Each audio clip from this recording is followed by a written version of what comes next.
Shalom saudara, selamat pagi semuanya. Saudara percaya Tuhan hadir di tengah-tengah kita, amin. Siap menerima berkat Tuhan hari ini? Ya saudara, kita mau sama-sama belajar dari firman Tuhan.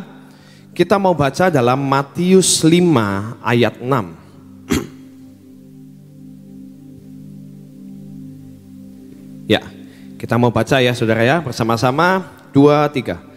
Berbahagialah orang yang lapar dan haus akan kebenaran, karena mereka akan dipuaskan. Saudara, seringkali kita ini pengen merindukan segala sesuatu itu terjadi di hidup kita, tapi kita ini seringkali kurang mengingini, saudara. Di sini dikatakan berbahagialah orang yang lapar dan haus akan kebenaran, karena mereka akan dipuaskan. Saudara, saat kita datang ke tempat ini, saat kita mau datang untuk menyembah Tuhan, coba saudara cek, apakah kita membawa akan hati yang haus dan lapar itu ke tempat ini, atau kita datang karena kebiasaan.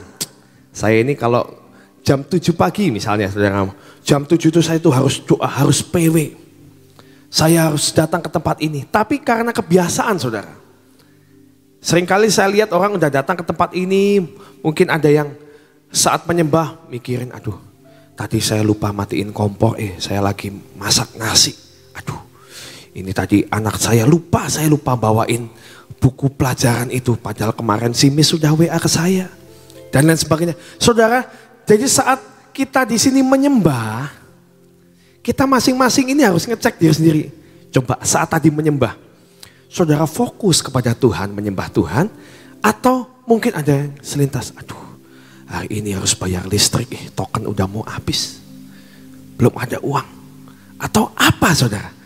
Saudara, mari kita cek apakah ada hati yang haus dan lapar kita bawa ke tempat ini. Karena seharusnya saat kita membawa hati yang haus dan lapar, itu seperti spons saudara. Spons itu yang siap saat dikasih air langsung menyerap semuanya. Tapi kalau kita nggak membawa hati yang haus dan lapar, itu seperti saudara menuangkan air ke atas batu atau keramik. Bisa nyerap nggak saudara?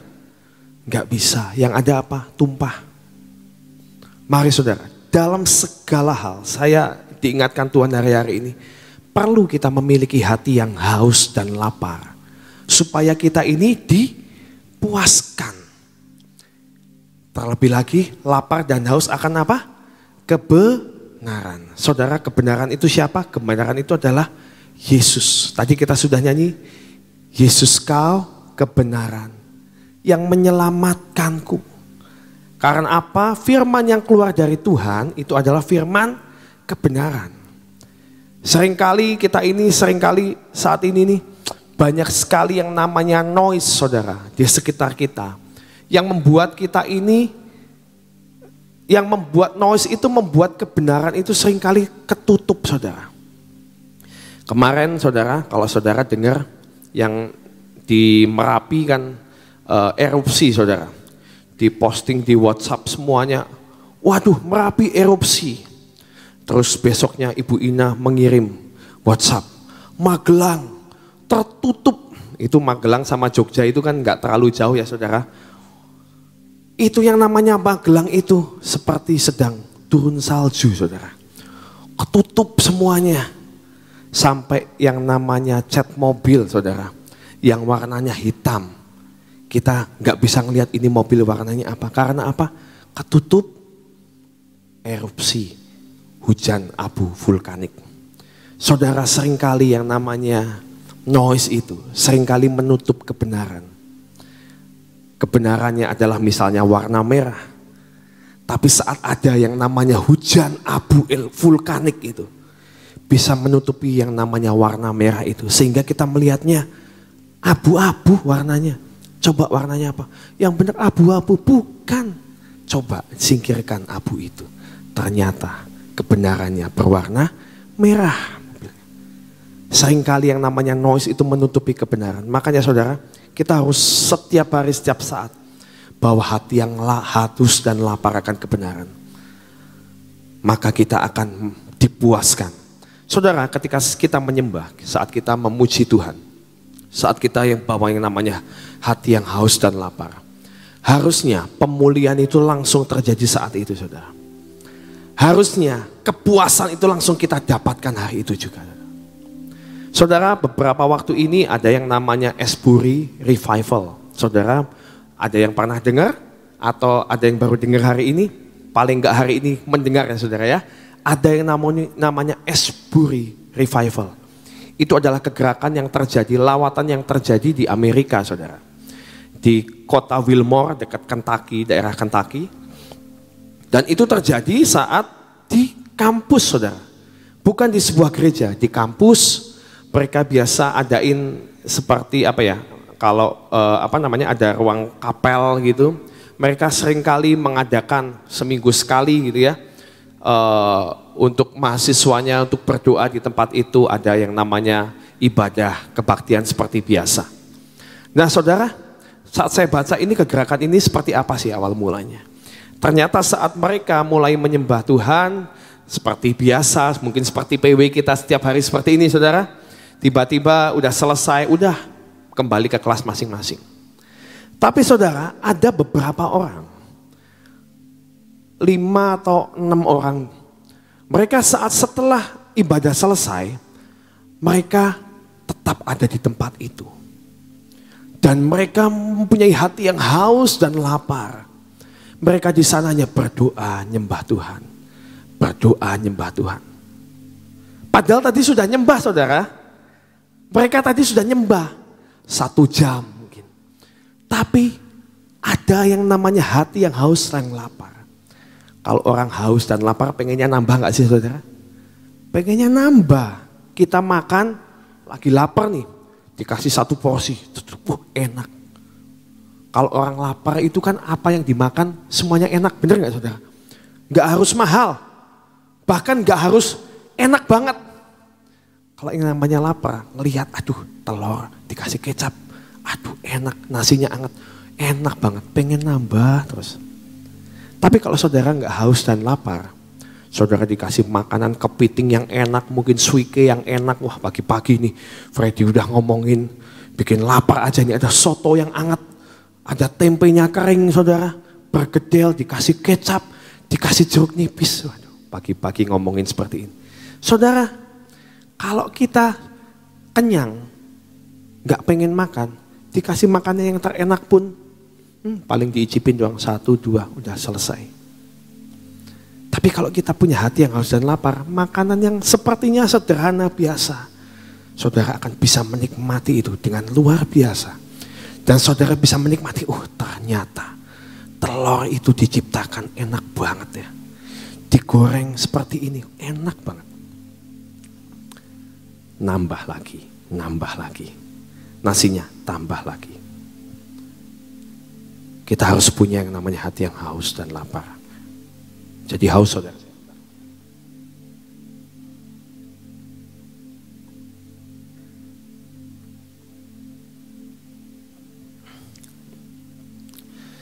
Kita akan dipuaskan.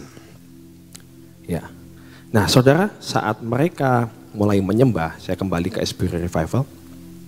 Segelintir orang ini, beberapa orang menyembah. Tiba-tiba ada jamahan dan lawatan Tuhan. Dan mereka dilawat Tuhan. Atmosfernya berbeda. Tuhan hadir. Dan saat orang-orang melihat ada sesuatu yang berbeda, mereka mulai datang dan sembah Tuhan. Dan saat itu penyembahan itu berlangsung berhari-hari saudara. Dimulai dari segelintir orang yang haus dan lapar. Nah ini saudara, kita lihat videonya. Ini terjadi 24 jam, gak ada pendeta saudara. Mereka bergerak seperti saat Roh Kudus berkata apa? Doain orang yang sakit disembuhkan. Mereka hanya menyembah Tuhan.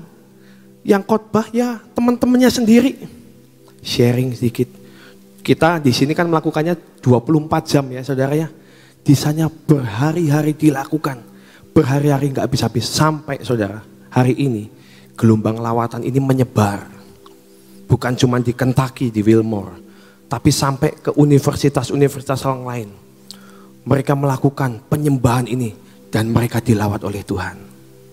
Saudara, saya percaya ketika kita punya hati yang haus dan lapar, ketika kita melakukan semuanya, pelayanan kita, dalam keluarga kita, saya percaya seharusnya lawatan dan pemulihan itu terjadi. Dan seharusnya itu akan menarik yang namanya orang banyak. Itu akan menarik yang namanya kegerakan. Ketika kita mungkin melayani, berdoa untuk teman kita, misalnya kita digerakkan, doain dong, pergi ke rumah sakit misalnya. Doain ada orang, saudara, lakukan itu. Saya percaya ketika saudara melakukan dengan ketepatan, karena ingin mempermuliakan Tuhan, bukan berdoa karena pengen dilihat orang ya saudara. Kita akan melihat kegerakan dan lawatan terjadi saudara.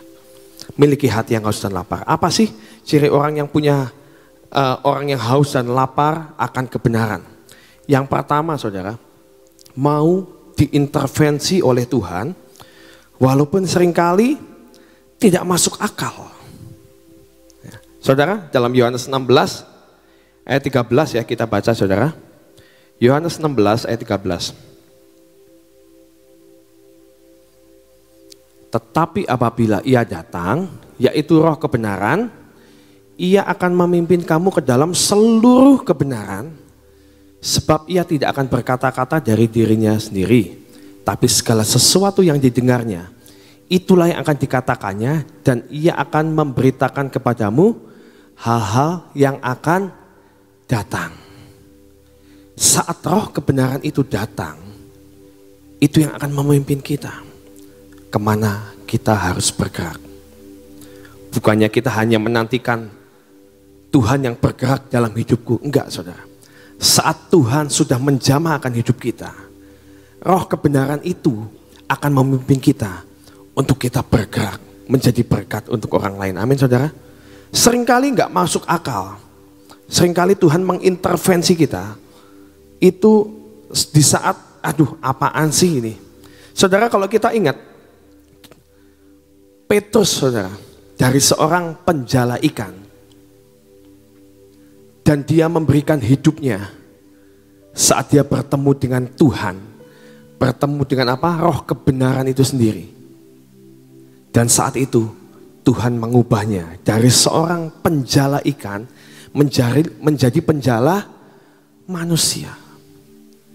Tapi harus ada yang namanya hati kita yang mau diintervensi oleh Tuhan, saudara. Ketika Tuhan datang dalam hidupmu dan Tuhan mau mengintervensi, destiny kamu itu bukan menjadi penjala ikan Petrus, Simon. Kamu itu bukan penjala ikan Simon. Aku menjadikan engkau Petrus. Karena gereja ini harus berdiri di atas batu karang yang teguh. Saudara, kalau saat itu Petrus gak mau, enggak lah. Ini kan tempat aku tinggal di sini. Saya ini, kehebatan saya ini adalah menjala ikan. Dan dia tidak mau diintervensi oleh Tuhan saat itu. Maka selamanya Simon tidak akan pernah diubah menjadi Petrus, saudara. Saudara, saat Tuhan hadir dalam hidup kita, saat Tuhan mengintervensi dalam hidup kita, mungkin saudara mengalami yang namanya PHK. Sekarang ini PHK banyak banget saudara. Bahkan di Amerika saat ini terjadi banyak sekali kegoncangan ekonomi. Dan mungkin di minggu-minggu mendatang dan minggu-minggu ini banyak sekali yang namanya terjadi PHK. Demo di mana-mana. Masa pensiun diperpanjang. Di sana saudara misalnya, umur 60 udah pensiun gitu ya saudara ya. Umur berapa gitu ya. Dipanjangin loh saudara. Gak boleh kalau umur segitu. Sekarang dipanjangin umur 65 baru diperpanjang. Saudara, jadi mereka tidak punya santunan. Kalau di sana orang yang sudah pensiun mereka akan terima yang namanya uang pensiun. Makanya orang itu mengalami hal-hal yang di luar kebiasaan. Di luar peraturan yang biasa. Orang di PHK banyak banget. Saudara. Tapi ketika kita, mungkin saudara, saat kita mengalami namanya PHK, saudara di PHK. Respon saudara apa? Apakah saudara mengeluh? Kenapa hal ini terjadi dalam hidupku? Aku kan sudah ikut Tuhan sekian lama. Aku melayani Tuhan. Kok aku mengalami yang namanya PHK? Saudara, ketika engkau mengalami hal seperti ini, intervensi yang dari Tuhan. Hal yang harus dilakukan pertama kali adalah apa? Saudara harus mencari yang namanya kebenaran itu. Saudara. Sampai roh kebenaran itu masuk di dalam hidupmu. Cari Tuhan. Cari kehendaknya Tuhan, kok aku mengalami hal ini seperti apa? Kenapa Tuhan? Kalau kita nggak mau diintervensi oleh Tuhan, kita tidak akan pernah bisa melihat dan dipimpin oleh Tuhan. Tadi Yohanes 16 ayat 13 berkata apa? Tetapi apabila roh kebenaran itu datang, ia akan memimpin kamu ke dalam seluruh kebenaran. Ada kemuliaan yang akan dinyatakan, saudara, lewat yang namanya intervensi Tuhan itu. Tapi kalau kita tidak menerima dan masukkan roh kebenaran itu, kita tidak akan pernah bisa melihat. Sebab ia akan berkata-kata dalam dirinya sendiri, tetapi segala sesuatu yang didengarnya itulah yang akan dikatakannya, dan ia akan memberikan kepadamu hal-hal yang apa? Akan datang. Percaya nggak Tuhan Yesus yang memegang masa depan kita? Ketika apa? Ketika kita menjalankan roh kebenaran itu dalam hidup kita. Menjalankan firman kebenaran itu dalam kita. Kita akan dipimpin oleh Tuhan. Setiap intervensi Tuhan pasti akan mendatangkan yang namanya kebaikan. Mungkin saat engkau mengalami yang namanya PHK, di PHK. Mungkin saat itu Tuhan berkata, oh memang ini waktunya. Aku pengen engkau mulai melayani aku. Kamu itu harus menjadi hamba Tuhan. Seperti Petrus misalnya. Kamu harus melayani Tuhan. Aku akan menjadikan engkau, akan memakai engkau untuk menjadi berkat sampai ke ujung bumi. Kalau engkau masih kerja, engkau gak bisa melayani Tuhan sampai ke ujung bumi. Kamu sibuk dengan pekerjaan kamu sendiri. Atau mungkin Tuhan sedang menggiring kita. Saat engkau di PHK, oh aku pengen engkau ini usaha sendiri. Jangan usaha sama orang terus. Aku pengen membukakan jalan untuk kamu dan keluargamu. Nah saudara, kita belajar mengalir yang namanya ngeflow. Ayo ngalir aja, ngalir. Gak bisa mengalir cuman ya apa jare kata orang sini ya saudara. Gelinding aja, gak bisa gelinding aja. Gelundung aja nanti untung-untungan lah jatuhnya kemana. Gak bisa.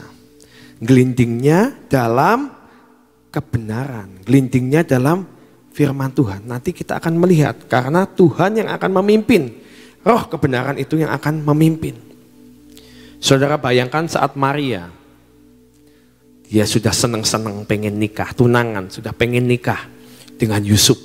Aduh udah senang-senang, happy-happy. Merencanakan, aduh nanti pernikahannya seperti ini sih. Tiba-tiba dalam hidupnya datang intervensi yang dari Tuhan. Tiba-tiba malaikat datang dan ngomong, kamu hamil. Tapi hamilnya hamil Roh Kudus. Saudara, coba orang yang sedang mempersiapkan yang namanya pernikahan. Tiba-tiba diomong, kamu hamil. Aku hamil. Siapa yang menghamili? Roh Tuhan. Saudara coba bayangkan kalau jadi Maria saat itu. Mau ngomong sama Yusuf gimana saudara? Mau ngomong sama calonnya. Aku hamil dalam roh. Gitu. Waduh, sesat kamu. Benar gak saudara? Yusuf juga mengalami yang namanya intervensi. Saat dia mendengar tunangannya hamil. Dan yang hamil ini dia menghamil juru selamat itu. Yesus Tuhan. Immanuel itu. Apa respon Yusuf saat itu? Saat Yusuf saat itu. Ini mah orang gak benar nih Maria nih. Wanita gak benar. Dia bisa loh saudara. Udah putus saja udah. Tak tinggalin. Marah sama Maria. Tapi enggak loh. Yusuf ini Saya percaya dia mencari yang namanya roh kebenaran itu. Sehingga dia pimpin, aduh kasihan. Kalaupun sampai ditinggalkan dia ngomong, aduh aku gak mau mempermalukan Maria. Dia punya yang namanya belas kasih itu. Sampai roh Tuhan sendiri yang berbicara, itu memang hamil. Aku yang membuat, Yesus. Bapa yang membuat. Itu memang dari roh Tuhan. Dan akhirnya mereka bisa dari keturunannya Tuhan memilih akan rahim Maria ini.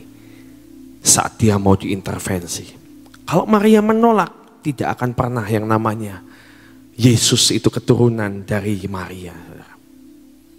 Tapi ketika kita mau diintervensi oleh Tuhan, kita akan melihat kemuliaannya dinyatakan lewat hidup kita. Amin saudara. Yang kedua saudara, apa yang harus dilakukan supaya kita boleh menghidupi akan kebenaran ini? Yang kedua adalah kita harus mengejar perkenanan Tuhan. Bukan perkenanan manusia saudara. Haus dan lapar akan kebenaran. Ini berarti kita harus mengejar kebenaran yang ilahi, bukan kebenaran manusia.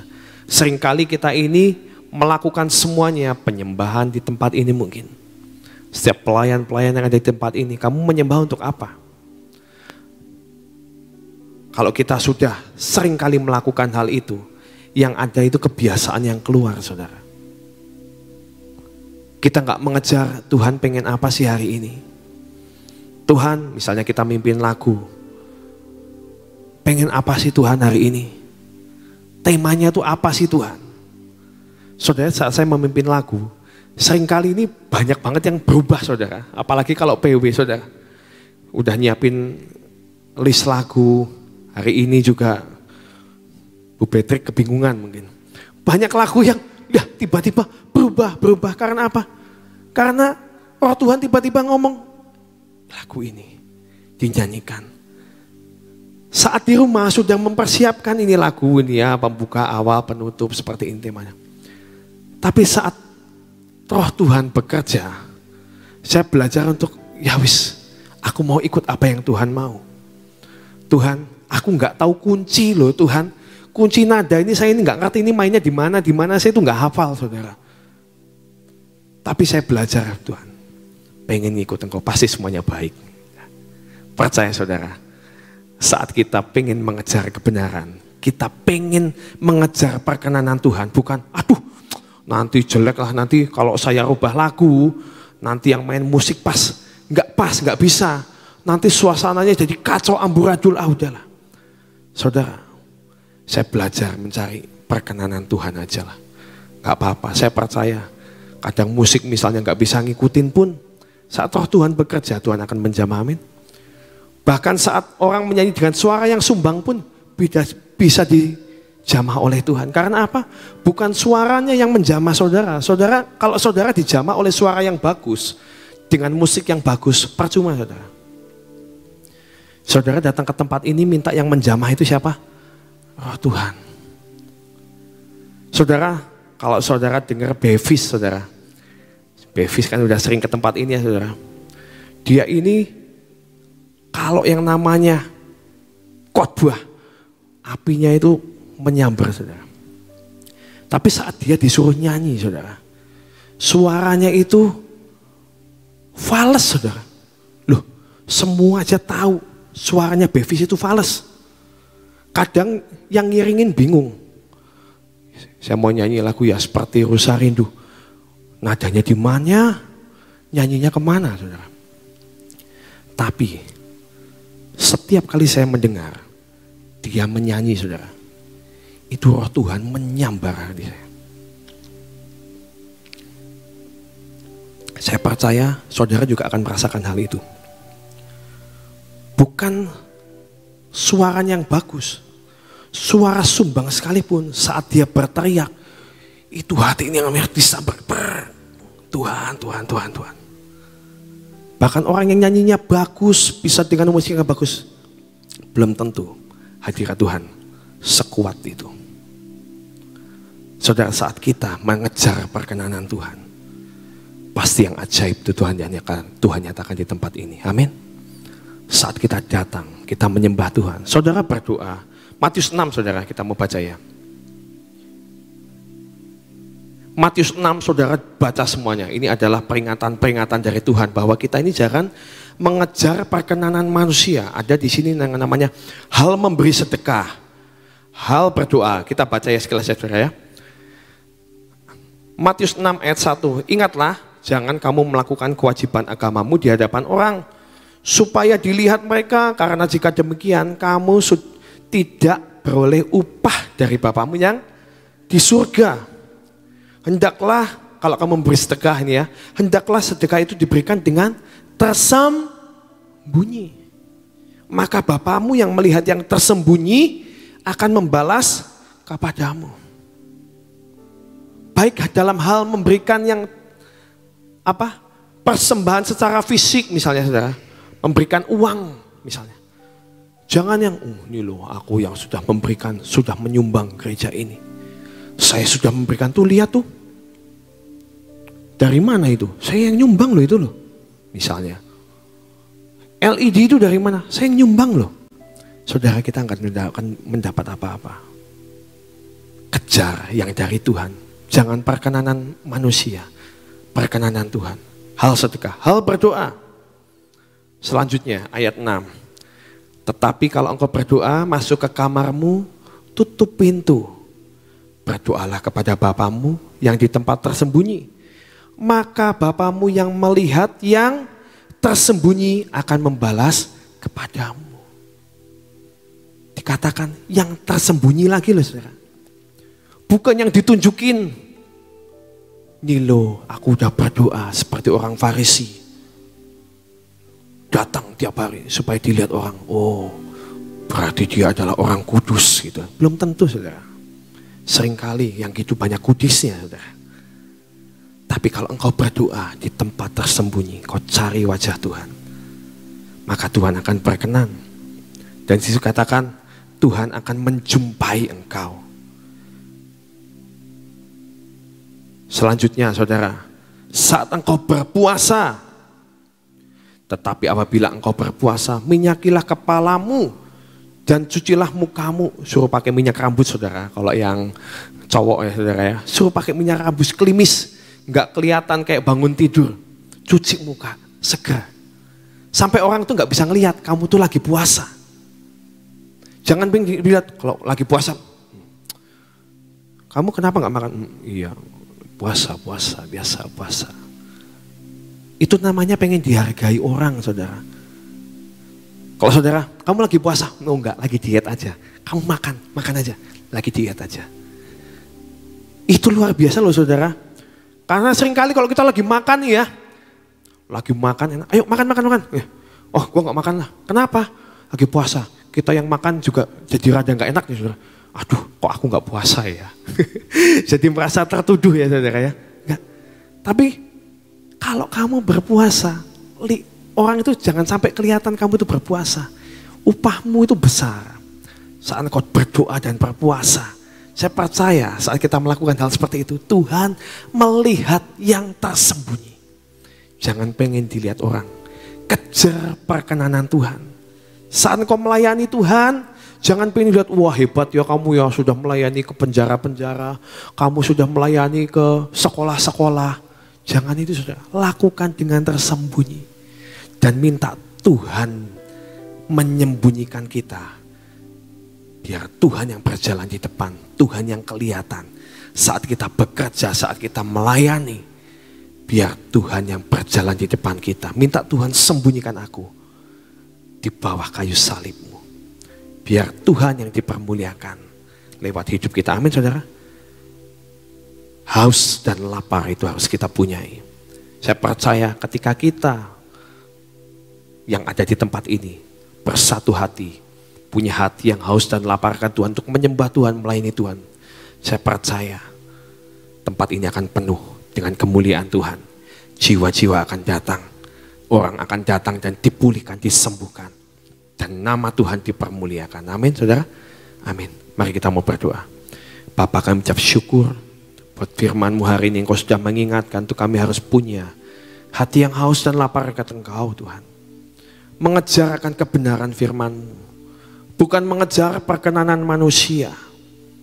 Tapi terlebih kami mau mendapatkan dan menerima perkenanan yang dari Engkau Tuhan. Hanya Engkau dan hanya Engkau.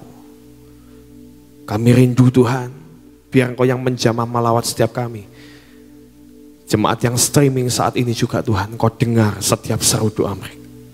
Saat mereka datang mengikuti akan ibadah ini dengan hati yang haus dan lapar. Kami percaya Tuhan, berkat-Mu tercurah. Tidak ada yang sia-sia. Waktu ini tidak terbuang sia-sia. Tapi kami akan memperoleh berkat itu Tuhan. Kesembuhan yang dari Engkau. Pemulihan yang dari Engkau. Hati yang melekat kepadamu. Hati yang mengenal akan kerinduan-Mu. Terima kasih Tuhan buat pagi ini. Kami ucap syukur untuk semuanya. Kami terima berkat yang dari-Mu. Dan saat ini Tuhan, sebelum kami melakukan semua aktivitas kami mau terima akan pengurapan yang dari Engkau. Mari saudara, kita bangkit berdiri.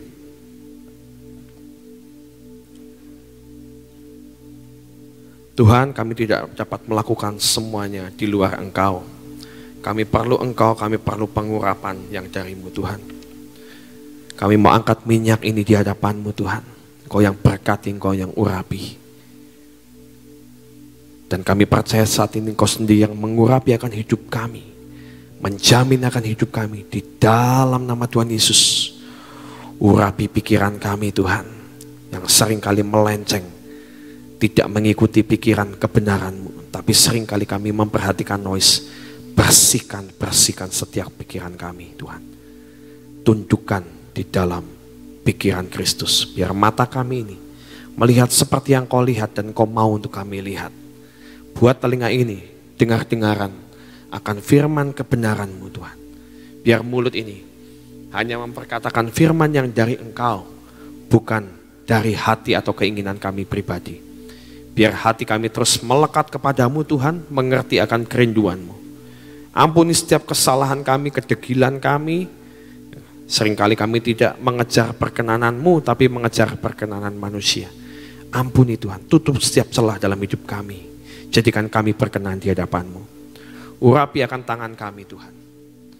Kami mau tengadahkan tangan kami ini Tuhan. Urapi tangan kami Tuhan.